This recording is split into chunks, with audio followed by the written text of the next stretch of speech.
La pregunta no era si la soledad dolía, sino cuánto tiempo más podría soportar su eco en las habitaciones vacías. Eladio Gascón, a sus 72 años, sentía ese eco como un inquilino perpetuo en su piso de Zaragoza, en el barrio de las Delicias, no lejos del murmullo constante de la avenida Madrid.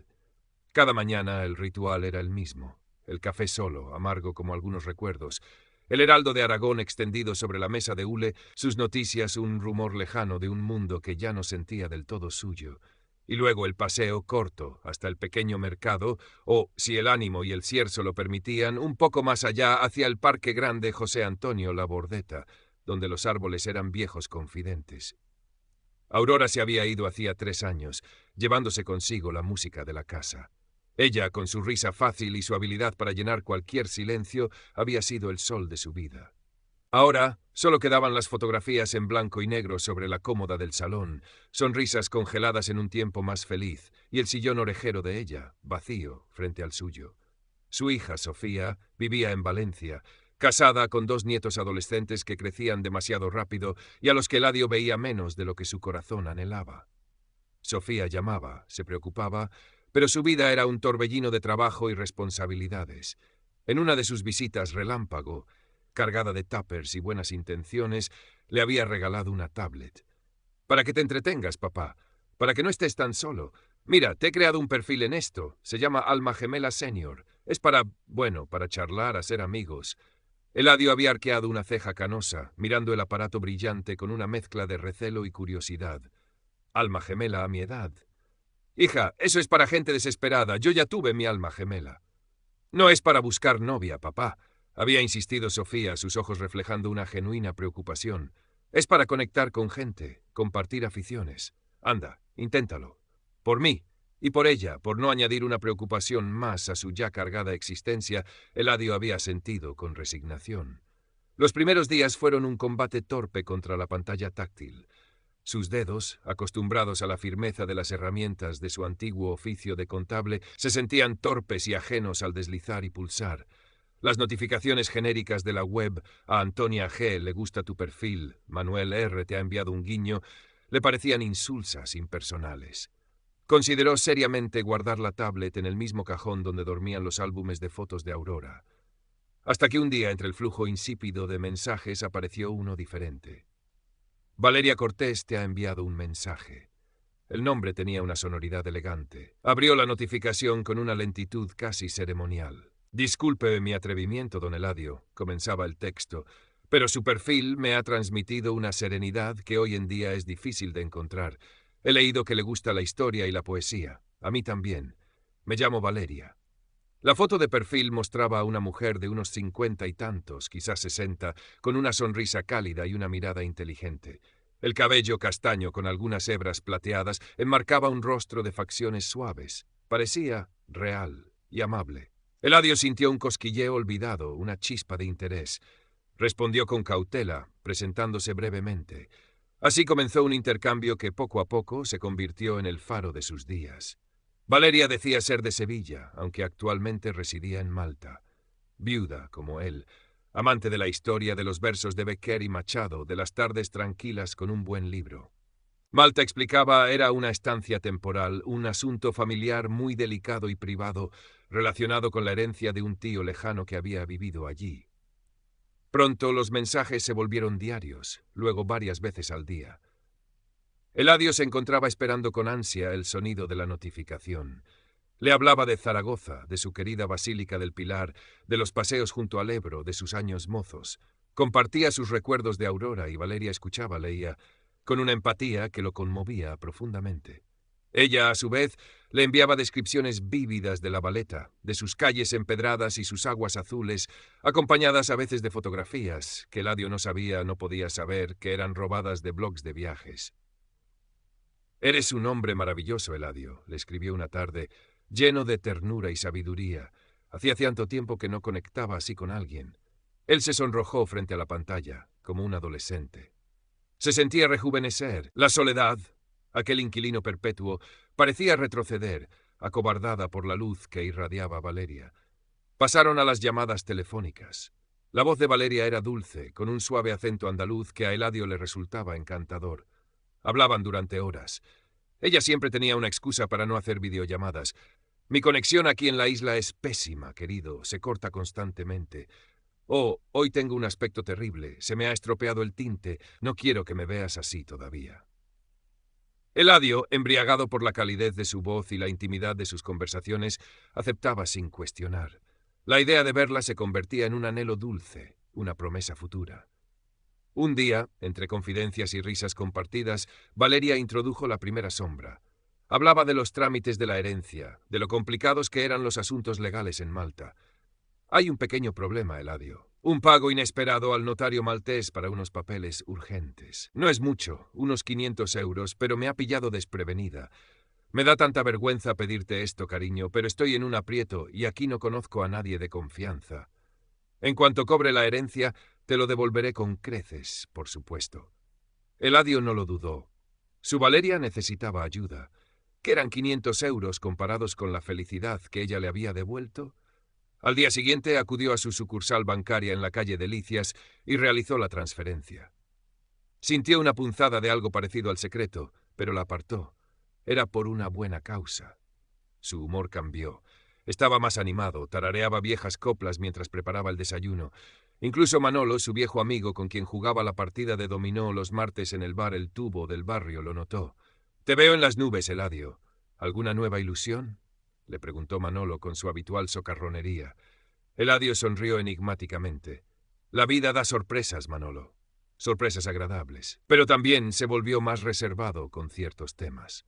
Cuando Sofía llamaba y le preguntaba por sus finanzas o por si había hecho alguna nueva amistad, Eladio era evasivo. Las peticiones de Valeria continuaron, siempre envueltas en historias verosímiles y conmovedoras. Un día fue una caída tonta que requería un fisioterapeuta privado, porque la sanidad aquí es muy lenta y necesito estar bien para agilizar lo de la herencia. Fueron 800 euros.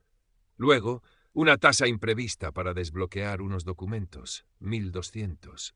Eladio empezó a usar los ahorros que había guardado con celo durante años, el colchón para su vejez. Cada transferencia iba acompañada de las promesas de Valeria de una pronta devolución y de un futuro juntos en Zaragoza. «En cuanto cobre esta herencia, mi vida cambiará, Eladio. Podré viajar, establecerme donde quiera, contigo, si tú quisieras. Imagina, pasear juntos por la Plaza del Pilar, tomar un chocolate con churros en invierno». Eladio lo imaginaba. Y cada imagen era un bálsamo que aliviaba el escozor de ver disminuir sus ahorros. Defendía a Valeria con vehemencia ante las tímidas preguntas de Sofía. Es una mujer maravillosa, culta, y está pasando por un mal momento. Una persona decente ayuda a los amigos, Sofía. No todo el mundo es tan desconfiado como tú. Sofía suspiraba al otro lado del teléfono, una preocupación creciente anidando en su voz. Un domingo por la tarde, mientras Eladio regaba los geranios del balcón, sintió un fuerte mareo. Todo dio vueltas. Se agarró a la barandilla, el corazón latiéndole con fuerza en el pecho. Consiguió llegar al sofá y llamar a Sofía. Su voz, aunque intentaba restarle importancia al suceso, sonaba débil. Sofía no se lo pensó dos veces. Al día siguiente estaba en Zaragoza. Tras una visita al médico de cabecera, que diagnosticó un pico de tensión probablemente debido al estrés y recomendó reposo y tranquilidad, Sofía decidió que Eladio no podía quedarse solo. «Te vienes conmigo a Valencia unos días, papá. Así te cuido y estás con los nietos». Eladio protestó débilmente. ¿Dejar Zaragoza? ¿Dejar sus charlas con Valeria? Pero la determinación de Sofía era férrea. Los días en Valencia fueron un extraño interludio. Lejos de su tablet, que se había quedado en Zaragoza, Eladio se sintió desconectado, como si le faltara una parte de sí mismo. Valeria le enviaba mensajes a su viejo móvil, preocupada por su silencio. Él respondía brevemente, explicando la situación. Notó un deje de impaciencia en las respuestas de ella, una urgencia que le incomodó ligeramente. El afecto real y tangible de su familia lo envolvía. Las risas de sus nietos, Lucas y Marina, la comida casera de Sofía, las conversaciones triviales pero reconfortantes sobre el día a día. Una tarde, Lucas, que tenía 15 años y era un experto en tecnología, le preguntó por su amiga de Internet. «Abuelo, ¿y esa amiga tuya tiene Instagram? ¿La has visto por videollamada?» «No, hijo, la conexión en Malta es muy mala», respondió Eladio, repitiendo la letanía de Valeria. Lucas frunció el ceño. «¿En Malta? Pero si Malta tiene buena fibra óptica, abuelo. Estuve mirando para un viaje. Eladio sintió una punzada de inquietud, una pequeña grieta en la armadura de su convicción. Durante esos días, sin la influencia constante de los mensajes de Valeria, algunas de sus historias, antes tan lógicas, empezaron a parecerle extrañas. Recordó la insistencia en las transferencias rápidas, la negativa rotunda a cualquier intento de videollamada. Cuando regresó a Zaragoza una semana después, se sentía diferente. La alegría de reconectar con Valeria estaba teñida de una nueva y sutil aprensión. Pero Valeria era experta en disipar dudas. Lo recibió virtualmente con un torrente de palabras cariñosas, lamentando su sufrimiento y asegurándole que todo estaba a punto de solucionarse. Y entonces llegó la gran petición. «Solo falta un último pago para desbloquearlo todo, Eladio mío», le dijo en una llamada, su voz cargada de emoción contenida, «unos honorarios especiales del banco en Malta. Son 10.000 euros. Sé que es mucho, muchísimo, pero te juro por lo más sagrado que te lo devolveré todo en cuanto tenga el dinero en mis manos, en menos de un mes. Y entonces, mi amor, nada ni nadie nos separará. Vendré a Zaragoza y empezaremos la vida que tanto hemos soñado». 10.000 euros. La cifra resonó en la cabeza de Eladio. Era casi todo lo que le quedaba. La euforia de la promesa de un futuro con Valeria luchaba contra una angustia fría y profunda. Consideró pedir un crédito personal. Incluso pensó en vender aquel pequeño apartamento en Torrero que había heredado de una tía y que apenas le daba para cubrir gastos. Habló vagamente con Manolo sobre una inversión importante, una oportunidad única. Manolo lo miró con su habitual escepticismo, agitando la cabeza mientras colocaba una ficha de dominó. «Ten cuidado con los chollos, Eladio, que a nuestra edad ya no estamos para sustos gordos, y menos si vienen de tan lejos». Al día siguiente, con el corazón encogido pero aferrado a la imagen de Valeria llegando a la estación Delicias, Eladio se dirigió a su sucursal bancaria. Pidió hablar con el director, don Luis, un hombre amable y de su misma generación, con quien había compartido alguna charla sobre fútbol y los viejos tiempos de Zaragoza. Le explicó, con frases entrecortadas y evitando la mirada directa, que necesitaba un crédito personal. 10.000 euros. «Es para ayudar a una amiga», murmuró. «Un asunto importante en el extranjero». Don Luis lo escuchó con atención, su rostro volviéndose progresivamente más serio. Hizo algunas preguntas discretas sobre la naturaleza de la ayuda y la amiga. Las respuestas de Eladio, vagas y llenas de una fe ciega, encendieron todas las alarmas del experimentado banquero. Había visto demasiados casos como aquel. Con el consentimiento tácito de Eladio, quien había mencionado que su hija Sofía estaba al tanto de su amistad especial, don Luis decidió actuar. Al finalizar la reunión, tras prometerle a Eladio que estudiaría su caso, llamó a Sofía. «Sofía, soy Luis, del banco. Quería comentarte algo sobre tu padre. Estoy un poco preocupado por unos movimientos y una solicitud que ha hecho». La voz de don Luis, calmada pero firme, transmitió a Sofía una urgencia que la heló. No necesitó más detalles. Algo muy grave estaba ocurriendo. Colgó el teléfono, reservó el primer AVE a Zaragoza y llamó a su hijo Lucas. «Lucas, necesito que me ayudes con algo de internet cuando llegue a casa de la abuela. Es sobre el abuelo». Cuando Sofía llegó al piso de las Delicias esa misma tarde, encontró a Eladio nervioso, paseando de un lado a otro del salón, la tablet en la mano. «Papá, tenemos que hablar, en serio, sobre Valeria». Eladio se puso a la defensiva inmediatamente. «¿Qué pasa ahora? Otra vez con tus desconfianzas». Sofía respiró hondo. Con la ayuda de Lucas, que estaba al teléfono desde Valencia, guiándola, comenzó a hacer una búsqueda inversa de las fotografías que Valeria le había enviado a Eladio. Las imágenes de aquella mujer sonriente en supuestos paisajes malteses aparecieron vinculadas a múltiples perfiles en redes sociales, la mayoría con nombres diferentes y ubicaciones dispares. Finalmente dieron con la fuente original. Las fotografías pertenecían a una presentadora de televisión jubilada de Argentina, muy activa en Instagram, donde compartía su día a día. No había rastro de ninguna Valeria Cortés en Malta.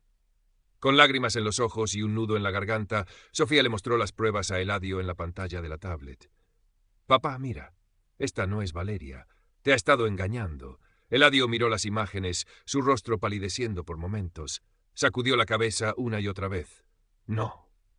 No puede ser. Es un montaje. Alguien quiere hacerle daño. Vosotros queréis arruinar mi felicidad», gritó, su voz rota por la incredulidad y el pánico.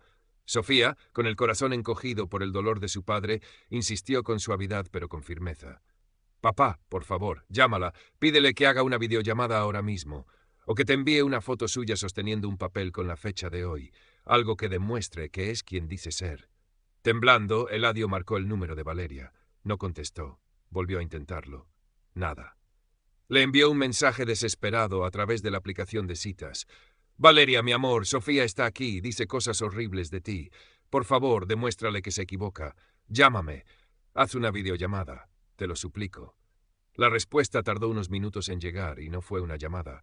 Fue un mensaje de texto frío, casi irreconocible. ¿No confías en mí después de todo lo que hemos compartido, Eladio? ¿Después de todo mi amor? Me has decepcionado profundamente. Si vas a creer en mentiras antes que en mí, quizás esto no tiene futuro. Pídele la foto, papá, insistió Sofía. Con dedos torpes, Eladio escribió: solo una foto, Valeria, para callar a Sofía, sosteniendo un papel que ponga la fecha de hoy, por favor. La respuesta fue brutal y definitiva. Eres un viejo ridículo y patético. Adiós. Y entonces el perfil de Valeria Cortés en Alma Gemela Senior desapareció. El número de teléfono dejó de estar operativo. El bloqueo, el silencio. Eladio se quedó mirando la pantalla vacía de la tablet, que se resbaló de sus manos y cayó con un golpe sordo sobre la alfombra. Se dejó caer en su sillón orejero, el cuerpo sacudido por un temblor incontrolable. El mundo que había construido con tanta ilusión en los últimos meses se había desmoronado en cuestión de minutos, dejando solo escombros y un frío glacial. Sofía se arrodilló a su lado, lo abrazó con fuerza mientras él comenzaba a llorar en silencio, un llanto amargo, de rabia, de humillación, de un dolor tan profundo que parecía no tener fin. Lo he perdido todo, hija, todo, sollozó, el rostro oculto en el hombro de Sofía. El dinero, pero sobre todo la ilusión. Me siento tan... Las semanas que siguieron fueron un túnel oscuro. Eladio apenas comía, apenas hablaba. La apatía se había instalado en su mirada. Sofía se quedó en Zaragoza todo el tiempo que pudo, gestionando la denuncia a la policía. Un trámite desesperanzador. Sabían que recuperar el dinero era prácticamente imposible. Y simplemente estando allí ofreciendo un apoyo silencioso.